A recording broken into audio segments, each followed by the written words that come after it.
ആയിരുന്നവനും ആയിരിക്കുന്നവനും വരുവാനിരിക്കുന്നവനും സർവശക്തനുമായ എൻ്റെ യേശു തമ്പുരാന് 1000 കോടി നന്ദി.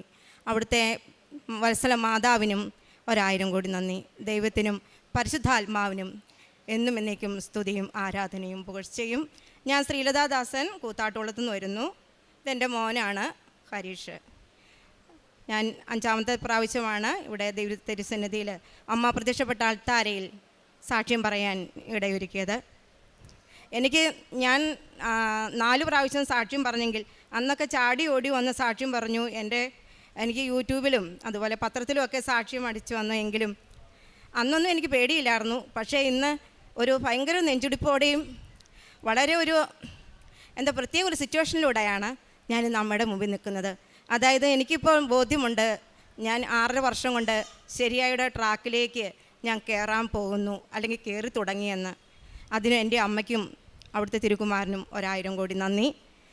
ഞാൻ അന്ന് 2019 ഞാൻ ഉടമ്പടി എടുത്തത്. മാർച്ച് 10 തീയതിയാണ്. 2019 മാർച്ച് 10 തീയതിയാണ് ഞാൻ ആദ്യം ഉടമ്പടി എടുത്തത്. ജീവിത വഴിത്താരിയിൽ അമ്മയുടെയും ഈശോയുടെയും നിറസാന്നിധ്യം ഒരുപാട് പ്രാവശ്യം അനുഭവിക്കാൻ എൻ്റെ നീലത്തിരിയിലും പച്ചത്തിരിയിലും അമ്മയും ഉണ്ണീശോയും ഒരുപാട് പ്രാവശ്യം വന്നിട്ടുണ്ട്. ക്രൂശിതനായ ഈശോ എൻ്റെ പച്ചത്തിരിയിൽ ഇങ്ങനെ കിടക്കുമ്പോൾ അത് കാണുമ്പോൾ അത് മാത്രം മതി എൻ്റെ സഹനങ്ങളെല്ലാം ആ പാദത്തിൽ അർപ്പിച്ച് എനിക്ക് ഓരോ ദിവസവും തരണം ചെയ്യുവാൻ. എൻ്റെ അമ്മയ്ക്കും ഈശോയ്ക്കും 1000 കോടി നന്ദി വീണ്ടും പറയുന്നു. എനിക്ക് 24 വർഷമായിട്ട് എൻ്റെ കാലിൽ ഒരു കുഴിനകത്തിൻ്റെ ഡിസ്റ്റർബൻസ് ഉണ്ടായിരുന്നു. അത് വളരെ വൃത്തികേടായിരുന്നു. അത് മഴയത്ത് ഇറങ്ങി കഴിയുമ്പോൾ അതിൻ്റെതൊക്കെ നമ്മൾ എത്ര ക്ലീൻ ചെയ്താലും അത് മഴയത്ത് ഇറങ്ങി ചെയ്യുമ്പോൾ വളരെ മണ്ണൊക്കെ അതിലേക്ക് കയറി ഈച്ച വരെ വന്നിരിക്കുന്ന അനുഭവങ്ങളുണ്ടായിട്ടുണ്ട്. പക്ഷേ ഞാൻ ഉടമ്പടി എടുത്ത് എനിക്ക് 3 മാസമായപ്പോഴത്തേക്കും എൻ്റെ മോൾ എന്നോട് പറഞ്ഞു, അമ്മയുടെ കാലിൻ്റെ നാഗം കണ്ടാൽ വളരെ വൃത്തികേടാണല്ലോ, അപ്പോൾ ഞാൻ ഇച്ചിരി ക്യൂടെക്സ് ഇട്ട് തരാമെന്നൊക്കെ പറഞ്ഞ് ഇട്ട് തന്നു. അത് എനിക്കറിയില്ല, ഒരാഴ്ച കഴിഞ്ഞപ്പോഴത്തേക്ക് ഞാൻ നോക്കിയപ്പോൾ ആ നഖം ഞാൻ വളരെയധികം ട്രീറ്റ്മെൻറ്റ് ചെയ്തതാണ്, ഒത്തിരി ശുശ്രൂഷയൊക്കെ ചെയ്തതാണ്. പക്ഷേ അന്നൊന്നും എനിക്ക് ക്യൂറാകാത്ത ആ നഖം എങ്ങനെ വളരെ വൃത്തിയായിട്ട് ഇടത്തുകാലിൻ്റെ പോലെ അതിലും നന്നായിട്ട് വലതുകാലിൻ്റെ തള്ളവിരലിൻ്റെ നഖം എനിക്ക് പരിശുദ്ധ അമ്മ എനിക്ക് എന്നെ അനുഗ്രഹിച്ചു. അതിന് അമ്മയ്ക്ക് 1000 നന്ദി. പിന്നെ ഞാനൊരു വീട്ടിൽ ട്യൂഷൻ പഠിപ്പിക്കുന്ന ഒരു ചെറിയ അമ്മയുടെ പ്രേക്ഷിത വേല ചെയ്യുന്ന ഒരു ആളാണ്. അമ്മേനെ പ്രാർത്ഥിച്ചുകൊണ്ടാണ്, അമ്മയുടെ പ്രദക്ഷിണ പ്രാർത്ഥനയാണ് അവർ കയറി വരുമ്പോഴേ ചൊല്ലിക്കൊണ്ട് വരുന്നത്. ജാതിമത ഭേദം ഒന്നും നോക്കാതെ അവർക്ക് ഒത്തിരി ക്യൂറുകളെല്ലാം അമ്മ അവർക്ക് കൊടുത്തിട്ടുണ്ടാവും. ഒന്നും വയറുവേദന, പല്ലുവേദന ഇങ്ങനെയൊക്കെ പറഞ്ഞുകൊണ്ട് വരുമ്പോൾ അങ്ങനെ ഞാൻ തൈലം കൊടുത്തും ഒക്കെ അവർക്കത് ഉണ്ടാവും. അവർക്ക് ഒരു വലിയ വിശ്വാസമാണ്. അത് ഞാനിവിടെ പറഞ്ഞിട്ടില്ലായിരുന്നു. ദൈവത്തിന് നന്ദി. പിന്നെ ഞാൻ ഈ ട്യൂഷൻ ഇതിനോടൊപ്പം തന്നെ എനിക്ക് എൻ്റെ കുട്ടികളെ മൂത്ത മോള് UK യിലെത്തി. അവൾ നേഴ്സായിട്ട് അവിടെ കഴിഞ്ഞു. അത് കഴിഞ്ഞിട്ട് 3ാമത്തെ മോനാണ് ഇവന്. അപ്പം ഇവന് വേണ്ടിയിട്ട് BBM ആണ് പഠിപ്പിക്കുന്നത്. അല്ല, ഇതിന് പഠിക്കാനായിട്ട് പോകുമ്പോഴൊക്കെ ഒരുപാട് പൈസയുടെ ചിലവുകളുണ്ട്. 3 മക്കളെ വളർത്തുന്നവർക്ക് എല്ലാവർക്കും അറിയാം. പക്ഷേ ഞാൻ അമ്മയോട് ചോദിച്ചു, അമ്മ എനിക്ക് ഒരു ഉപജീവന മാർഗ്ഗം കൊണ്ട് തരണേന്ന് പറഞ്ഞപ്പോൾ അമ്മ എനിക്ക് ആടുകളെ കാണിച്ചു തന്നു.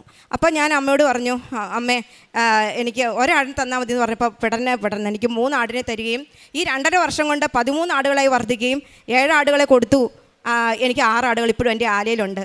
അതുപോലെ വചനത്തിൽ പറഞ്ഞിട്ടുണ്ട്, പ്രഭാഷകൻ്റെ പുസ്തകത്തിലാണെന്നാണ് എൻ്റെ ഓർമ്മ, നീ ആടുകളെ വളർത്തുമ്പോൾ നിനക്ക് ആവശ്യത്തിന് പാലും നിൻ്റെ വേലക്കാർക്ക് കൊടുക്കാനുള്ള കൂലിയും നിനക്ക് അതിൽ നിന്ന് കിട്ടുന്നത്. അത് വളരെ അന്വർത്ഥമാണ് എൻ്റെ ജീവിതത്തിൽ. അതിന് എൻ്റെ അമ്മയ്ക്ക് നന്ദി. അതുപോലെ തന്നെ പിന്നെ എൻ്റെ മോന് BBMന് പഠിച്ചുകൊണ്ടിരുന്നപ്പോൾ അവന് ഒരു യൂണിവേഴ്സിറ്റി എക്സാമിന് അവനൊരു 3 മാർക്കിൻ്റെ കുറവ് അവിടെ ഉണ്ടായിരുന്നു. അപ്പോൾ അവനതിന് വളരെ വിഷമമായിരുന്നു. എങ്ങനെയെങ്കിലും അവനതിനെക്കുറിച്ച് വിഷമിച്ചിരുന്നു. പക്ഷേ ഞാൻ അമ്മയോട് പറഞ്ഞു, നിനക്കത് അമ്മ തരൂടാന്ന് പറഞ്ഞു. അന്നേരം അവന് വിശ്വാസക്കുറവുണ്ടായിരുന്നെങ്കിലും അമ്മ അവൻ എൻ്റെ കൂടെയും നിന്ന് പ്രാർത്ഥിച്ചിട്ടുണ്ട്. അപ്പോൾ മാർക്ക് ലിസ്റ്റ് അടിച്ചു വന്നപ്പോൾ അത്ഭുതകരമാവണ്ണം ആ 3 മാർക്ക് അമ്മ തന്ന് അവനെയും ഞങ്ങളെയും അനുഗ്രഹിച്ചു. എൻ്റെ അമ്മയ്ക്ക് 1000 നന്ദി. പിന്നെ അവന് നടുവേദന വന്നായിരുന്നു. ആ നടുവേദന അമ്മ ക്യൂറാക്കി തന്നു. പിന്നെ അവന് പോളണ്ടിലേക്ക് ഒരു പ്രോസസ്സിങ്ങിൻ്റെ കാര്യത്തിന് വേണ്ടിയിട്ട് കുറച്ച് ലക്ഷം രൂപകൾ കൊടുത്തിട്ടുണ്ടായിരുന്നു. അത് ട്യൂഷൻ ഫീസായിട്ട് കൊടുത്ത് 3 ലക്ഷമാണ്. അതൊന്ന് കിട്ടിയിരുന്നെങ്കിൽ ഞങ്ങൾക്ക് വളരെ ഉപകാരമായിരുന്നെന്ന് 1.5 വർഷമായിട്ട് ഞങ്ങൾ ആഗ്രഹിക്കുന്നു.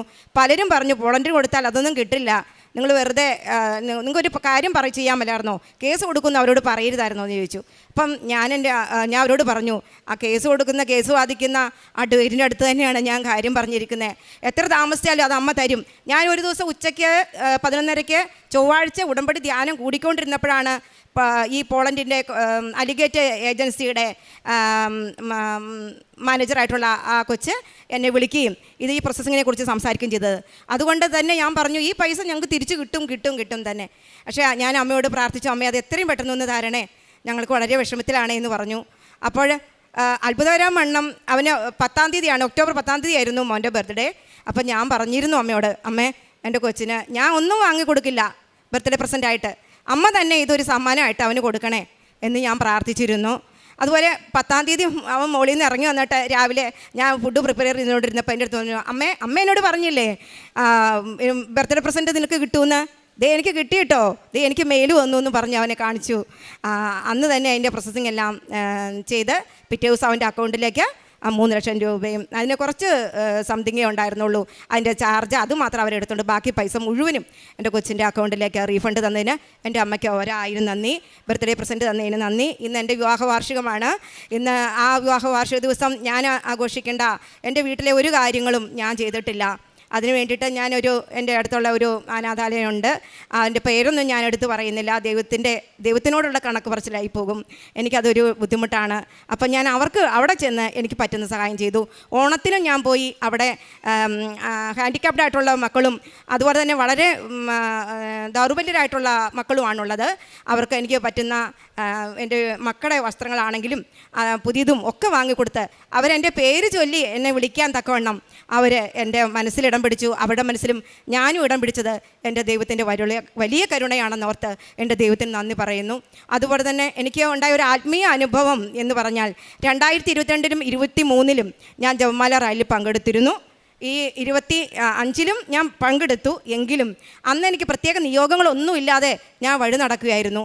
അന്ന് അങ്ങ് ചെന്ന് കഴിഞ്ഞു ആർത്തിങ്കൽ ബസലിക്കയുടെ ആർച്ച് കവാടത്തിൻ്റെ ഏറ്റവും ടോപ്പ് മോസ്റ്റായിട്ട് വെള്ളക്കുതിരമേൽ ഇരിക്കുന്ന ഒരു ഈശോയുടെ ഒരു രൂപം ഞാൻ കണ്ടു.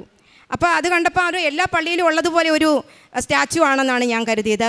എന്നോടൊപ്പം ഇവിടെ ഉടമ്പടി എടുക്കുകയും പ്രാർത്ഥിക്കുകയും ചെയ്യുന്ന ഒരു വ്യക്തിയുണ്ട്, തൃശ്ശൂരുള്ളവൾ, മേഴ്സി എന്നാണ് ആ മക്കളുടെ പേര്. ആ മകളോട് ഞാൻ ചോദിച്ചു, മേഴ്സി ഇങ്ങനെ കണ്ടിരുന്നോ? ഇല്ല ലതാ, ഞാൻ കണ്ടില്ലല്ലോ എന്ന് പറഞ്ഞു. പക്ഷേ പിറ്റേ പ്രാവശ്യവും ഞാൻ ചെന്നപ്പം അതേ രൂപം എൻലാർജ് ചെയ്ത് ആ കവാടത്തിൻ്റെ നടുഭാഗം കൊണ്ട് സ്വർണ്ണ വർണ്ണമാർന്ന വസ്ത്രങ്ങളും ധരിച്ച് സർവാഭരണ വിഭൂഷിതനായ നമ്മുടെ പൊന്നീശോ വെള്ളക്കുതിരപ്പുറത്തിങ്ങനെ ഇരിക്കുന്നത് എനിക്ക് കാണുവാൻ സാധിച്ചു. അപ്പോഴുണ്ട് ഞാൻ നോക്കുമ്പോൾ അത് കവാടത്തിൻ്റെ മധ്യഭാഗത്താണ്, കുന്തിരുക്കം നന്നായി പുകയുന്നുണ്ട്. അപ്പോൾ വല്ലാത്തൊരു സുഗന്ധം എനിക്ക് ഫീൽ ചെയ്തു. അപ്പോൾ ഞാൻ നോക്കുമ്പോൾ ഇങ്ങനെ സംഭവിക്കില്ലല്ലോ, ഇങ്ങനെ നിന്ന് കഴിഞ്ഞാൽ ആളുകൾ എങ്ങനെയാണ് പള്ളിക്കകത്തേക്ക് കയറുകയും ഇറങ്ങുകയും ചെയ്യുന്നത്, അത് ഇമ്പോസിബിൾ ആണല്ലോ എന്ന് ഞാൻ ഓർത്തു. അപ്പോൾ തന്നെ ആ രൂപം കാണാതെ പോവുകയും ചെയ്തു. അത് എനിക്ക് വീണ്ടും എനിക്ക് എൻ്റെ അടുത്തുള്ള ഒരു ക്രിസ്ത്യാനി കൊച്ചിനോട് ഞാൻ ചോദിച്ചിരുന്നു. അപ്പോൾ പറഞ്ഞു, ഈശോ കഴുതപ്പുറത്തല്ലേ ലത വന്നിരിക്കുന്നത്. അപ്പോൾ എനിക്ക് പിന്നീട് ഞാൻ വചനങ്ങളിലൂടെ കടന്നു പോകുമ്പോൾ വെളിപാടിൻ്റെ പുസ്തകത്തിൽ യോഹന്നാൻ പറഞ്ഞിട്ടുണ്ട് വെള്ളക്കുതിരമേൽ എഴുന്നള്ളി വരുന്ന പൊന്നുതാമ്പരാനെക്കുറിച്ച്. അപ്പോൾ എനിക്ക് ബോധ്യമായി എൻ്റെ ദൈവം, ഞാൻ ഒരു പ്രത്യേക നിയോഗങ്ങളും വെച്ചുകൊണ്ടല്ല ഞാൻ നടന്നിരുന്നത്, എൻ്റെ ദൈവത്തെ ഒന്ന് നേരി കാണണമെന്ന് മാത്രമേ ആഗ്രഹിച്ചിരുന്നുള്ളൂ. അതെൻ്റെ ദൈവം എനിക്ക് സാധിച്ചു തന്നതിന് 1000 കോടി നന്ദി. തൊട്ടടുത്ത വീട്ടിൽ ഞങ്ങളുടെ വീടിൻ്റെ അവിടെ ചേർന്ന ഒരു പുരയിടമാണ്. അപ്പോൾ ഞങ്ങളുടെ വീടിങ്ങനെ മണ്ണെടുത്ത് താഴ്ത്തി വീട് വെച്ചു, അവരും അങ്ങനെ വീട് വെച്ചു. പക്ഷെ അവർ ഞങ്ങളോട് പറയാതെ ആ ചേർന്ന ആ പ്ലോട്ട് അവർ മരങ്ങളെല്ലാം വെട്ടി മണ്ണെടുക്കാനുള്ള തീരുമാനിച്ചു. ഹിറ്റാച്ചി വന്നപ്പോഴാണ് ഞങ്ങൾ അറിയുന്നത്. അപ്പോൾ എൻ്റെ ഭർത്താവിന് വളരെ വിഷമമായി. ഇനി ഇത് നമ്മുടെ ഇതിലൊക്കെ എങ്ങനെ നടക്കും, കയറി അങ്ങ് നടക്കാൻ പറ്റില്ലല്ലോ, ആടിനെ എങ്ങനെ കൊണ്ടുപോകുന്നൊക്കെ എൻ്റെ ഭർത്താവ് വ്യസനിച്ചു. അപ്പം ഞാൻ പറഞ്ഞു, ഒന്നും വിഷമിക്കേണ്ട കാര്യമില്ല, അമ്മയാണ് എനിക്ക് ആടിനെ തന്നിരിക്കുന്നത്, അമ്മയെ തന്ന മേച്ചിൽപ്പുറത്തേക്ക് കൊണ്ടുപോകുന്ന വഴിയാണത്, ഒരിക്കലും അമ്മ അത് തടസ്സപ്പെടുത്തിയില്ല എന്ന് പറഞ്ഞു. ഞാൻ അവിടെ ഒന്ന് പ്രാർത്ഥിച്ചു. എന്നാണെങ്കിലും ആ വണ്ടിയൊക്കെ മടങ്ങിപ്പോയി, മണ്ണെടുത്തിട്ടില്ല. അവരവിടെ കപ്പത്തോട്ടം ഇപ്പം നട്ടിട്ടുണ്ട്, ഇഷ്ടംപോലെ കപ്പയുണ്ട് അവർക്ക്. അതിന് ദൈവ മഹത്വപ്പെടുന്നു. ആടിനെ ഇപ്പോഴും ഞാനതിലെ കൊണ്ട് നടത്തി സുഖമായി. എനിക്ക് പാലും അതുപോലെ എൻ്റെ വേലക്കാരായിട്ട് എനിക്ക് വേണ്ടിയിട്ട് എൻ്റെ വേല ചെയ്യുന്നവരാണ് എൻ്റെ മക്കൾ. അതുപോലെ തന്നെ എനിക്ക് വേണ്ടിയിട്ട് ഞാൻ എന്ത് പറഞ്ഞാലും എനിക്ക് ചെയ്തു തരുന്ന എൻ്റെ ജീവിത പങ്കാളിയും, അവർക്ക് വേണ്ടിയിട്ടുള്ള അവരെന്ത് കാര്യം എനിക്ക് ചെയ്തു കൊടുക്കാൻ വേണ്ടിയിട്ട് ഇത്തിരി പൈസ എടുത്ത് കൊടുക്കാൻ ഒരാടിനെ പിടിച്ചു കൊടുത്താൽ സാധിക്കുമല്ലോ. അപ്പോൾ എൻ്റെ വേലക്കാർക്കുള്ള കൂലിയും അതിൽ നിന്ന് ദൈവം തന്നപ്പോൾ അത് ബൈബിളിൽ എഴുതിയിരിക്കുന്ന ദൈവവചനം അന്വർത്ഥമാവുകയായിരുന്നു. ദൈവത്തിന് 1000 കോടി നന്ദി. ഇനിയും ഞാൻ എല്ലാ മാസവും ഇവിടെ വന്ന് പത്രം മേടിച്ചുകൊണ്ട് 5, 6, 8 പത്രം ഞാൻ വാങ്ങിച്ചുകൊണ്ട് കൂടും. 10 മേടിച്ചുകൊണ്ട് പോയ ചരിത്രങ്ങളുണ്ട്.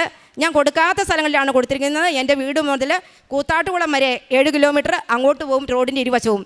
ഇങ്ങോട്ട് പോകുമ്പോൾ പടിഞ്ഞാട്ട് പോകുമ്പോൾ പിറവമാണ്. അതിൻ്റെ ഇടതും വലതും വശങ്ങൾ അവിടെ മുഴുവൻ കൊടുത്തു. അവിടെയുള്ള ഇടവഴികളിലൂടെ എല്ലാം ഞാൻ എന്നെ വിജാതിയരുടെ ഇടയിലേക്കാണ് പൗലോസ് അപ്പോസ്തലനെ ദൈവം വിട്ടതുപോലെ വിജാതിയരുടെ ഇടയിലേക്ക് എന്നെ വിടുകയായിരുന്നു.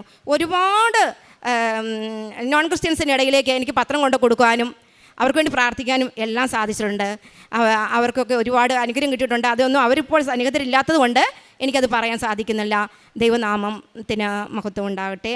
പിന്നെ കാരുണ്യ പ്രവർത്തനം എല്ലാ ആഴ്ചയിലും ഞാൻ പൊതിച്ചോറ് എനിക്ക് പറ്റുന്ന പോലെ ഞാൻ കെട്ടി Piravom hospital, Koothattukulam government hospital എല്ലാം കൊണ്ട് കൊടുക്കാറുണ്ട്. അത് അങ്ങനെ കൊടുത്താലും എനിക്ക് അന്നേരം മനസ്സനുവദിക്കില്ല. എൻ്റെ കയ്യിലുള്ള പോലെ എൻ്റെ പൈസകൾ ഞാൻ അവർക്ക് കൊടുത്തും അതൊന്നും എൻ്റെ മക്കളോ എൻ്റെ ജീവിത പങ്കാളിയോ ഒന്നും അറിഞ്ഞിട്ടില്ല.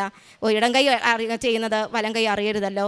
അവർക്കെല്ലാം വേണ്ടി പ്രാർത്ഥിക്കാനും ഞാൻ ഈ കഴിഞ്ഞ ആഴ്ചയിലും പോയപ്പോൾ ഒരുപാട് മക്കൾ എൻ്റെ അടുത്തേക്ക് ഇങ്ങനെ ഓടി വന്ന, ചേച്ചി ഒന്ന് പ്രാർത്ഥിക്കുമോ എന്ന് ചോദിച്ചപ്പം ഞാൻ ആരുമല്ല, ഞാൻ വെറും ചോക്ക് മാത്രം.